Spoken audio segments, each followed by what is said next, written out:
บายดีFC เจอกันอีกแล้วมื้อนี้ตัวนี้ละมื้อนี้นะสิจัดให้ลูกค้าบ้านเวิร์นแท่นท่าดินแดงได้กินกันหัวหน้าใหญ่กำลังทำวิธีจะกินลมได้นอกจากขวยแล้วอยู่ในฟาร์มเราก็ยังมีงัวเด้อมีงัวหลายเด้ผู้ใดสนใจงัวเถิกงัวน้อยงัวใหญ่มีเมิดนี่โตเท่าใดก็มีระดับใดก็มีนี่บักนี้ก็แห้งใหญ่นอกโจโก้งัวน้อย3 ล้าน50 ปลายล้านมีครบนี่ผู้ใดสนใจมาติดต่อมาเลือกเบิ้งเอาเด้อใจแท้ก็อยากให้มาเลือกเบิ้งเอาเลยมักตัวใดก็เลือกเอารถเจ้าของมันขายเบิดทุกตัววัตลูกค้าต้องการนี่บักนี้งัวสดมีแต่ตัวใหญ่ๆสนใจมาเด้อบ้านเวิร์นแท่นเด้อเขตห้วยเจียมเมืองไซธานีนครหลวงเวียงจันทน์เนาะมือนี้ซีนงามมือนี้งามนี่ซีนมือนี้นะบ้านเงินขึ้นมาฟาดสอนบุพิดหวังแน่นอนลูกค้ามือนี้กล้วยเทิกยัดดีคุณนะซีนเป็นก้อนอยู่นะเบิ่งนี่เลยไปหามาแล้วอันนี้ปิ้งหำอันนี้นะหำแท้ๆเลยนี่หำมันหำตัวมาหำควายยั่งยืนน้ำตกโอ้ลาบเบิ่งซีเบิ่งลาบก่อนแซ่บบ่ซีนเพื่อ FC ก่อนลาบซีนแท้ๆละซีนใส่หอมละลาเลยเนี่ยซีมันก็เด้อโถลาบซีนสดๆใหม่ๆพุ่นนะขาเขียงเลยแล้วนี่ดิเฮ็ดก่อนโอ้แซ่บคัก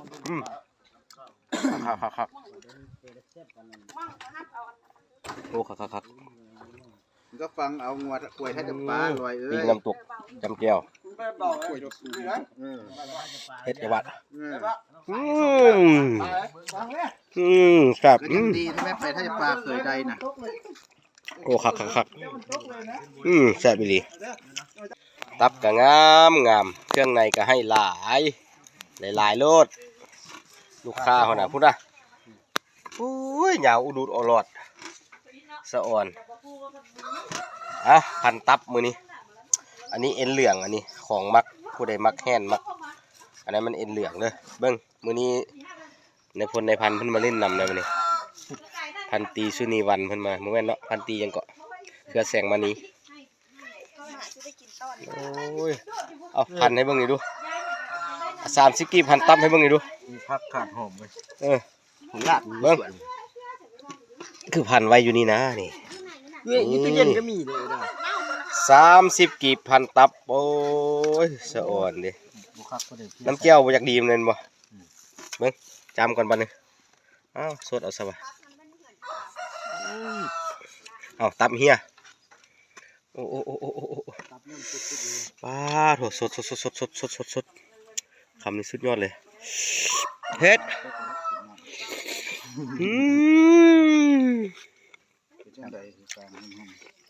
จำปลายครับสวะจางไปเพียนี่ตื้มหมกเพชรฟองเลยเหรอเรียบฟองเป็นข่าวเลยเอาหอมซอสชื่อโอ้ได้ใช่ไหมโอเคครับตัวซิมใส่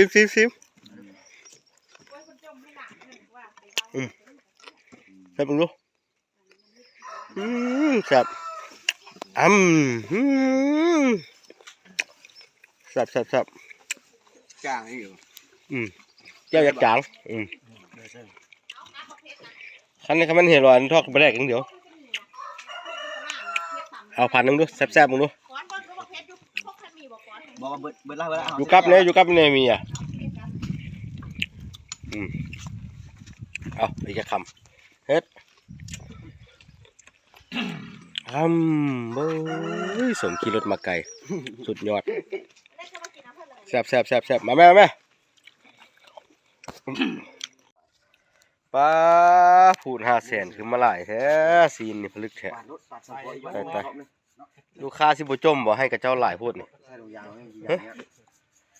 พูด500,000ว่าซั่นยังใส่กระดูกเครื่องในถือว่าบ่ได้สั่งนี่เป็นกระดูกเป็นเครื่องในเป็นไส้เป็นพุงเป็นม้ามเป็นตับเป็นปอดเนี่ยไส้ตำหลัง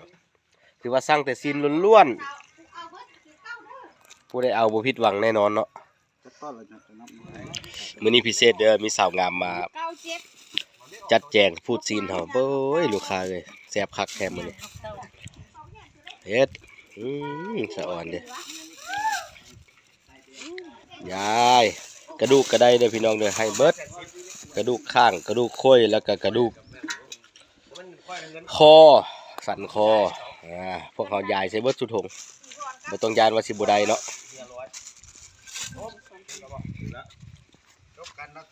ป้าเหียเป็นใส่คอใหญ่ คือสิมาได้ต่ำกันค่ะแถวนี้ เอากระเวียนมาต้นแนวจะได้กินง่ายๆเนาะ แต่ถ้าจะพูดแบบนี้ ได้แน่นอนมื้อนี้วันใจดีได้มีเฮียมาเดินทางมาแต่ผู้เขาควายสนับสนุนเบียร์1 ลังโอ้ขอบใจเป็นพิเศษเด้อเฮียเด้อสิมีอันแถมให้อยู่ดอกกระดกกระเด็กนะซีนบ่มีลูกทื้นมื้อนี้เอาเย็นมาเลยพันตีเอ้ย ได้พันตีเหรอ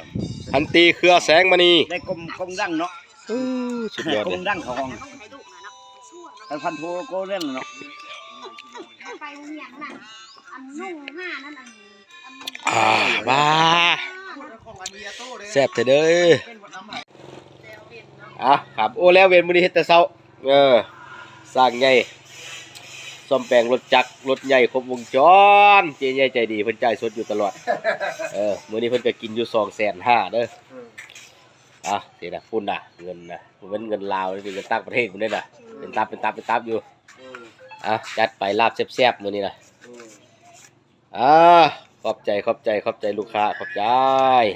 ไปส่งซีนต่อครับลูกค้าประจำครับส่งซีนมื้อนี้ส่งแต่สวย12 โมงได้กิน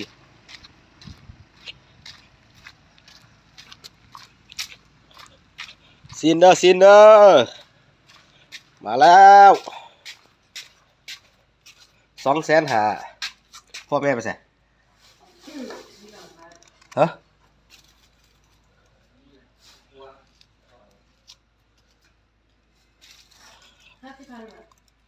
250,000นี่นะ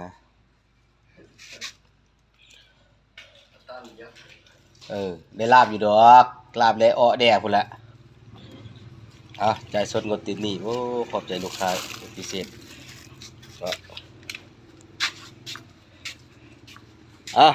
ขอบใจ FC ติดตามเด้อมื้อนี้สำเร็จภารกิจส่งลูกศิษย์บ๊ายบาย